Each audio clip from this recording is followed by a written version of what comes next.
know, sometimes life really just puts you in a position where you look back in time and the things that happened previously will always come back to you. That vehicle there belongs to my old boss. He gave me a start in real estate. I agree, I must admit that. He did give me a start in real estate. However, I gave myself the start because I decided to go and do the program. Now, what happened was we used to have that car park. That used to be our car park. He used to have his own place, but he got kicked out of his own house. And then he ended up shitting in the same toilet that I used to shit in, that my partner used to shit in. He sleeps in the same bed that we used to shit in. But the reason I say this is because when he fired me and then tried to claim that I had taken data and misappropriated data and stolen their data. But actually what had happened, guys, is I worked my ass off. I worked really, really hard. And you look at this car, you look at this vehicle, you look at the power that I possess now. You look at what I've achieved, what I've accomplished. This is a $100,000 vehicle. V8, 2SS Camaro 2019, last shape, last ever type that they are going to do. Listen to this. Okay? I didn't steal any data. I didn't take anybody's anything. I didn't steal anything. I was just doing extremely high levels of calls. And he is still there driving the same old car, renting from my old landlord.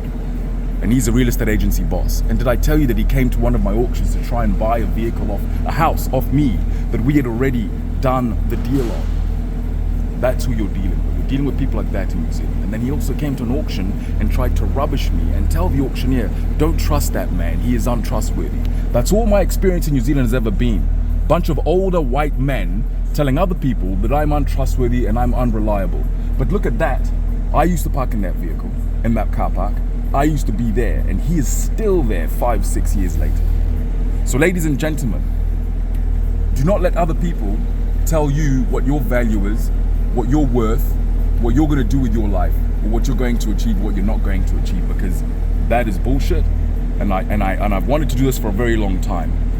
To park my vehicle next to his, and hopefully he'll walk down here and every time he sees us in the elevator, in the same building that we live in, the same building I lived in when I entered that place to work as an agent, the same building he fired me when I was there, okay?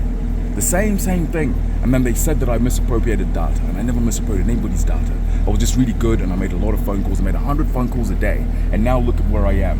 From 100 phone calls a day, so I'm the big G, I'm the big boss. And now I'm leaving New Zealand and I'm going overseas. I'm going to kill it. I'm growing this business, LifeBricks Global, into a gigantic beast of a machine.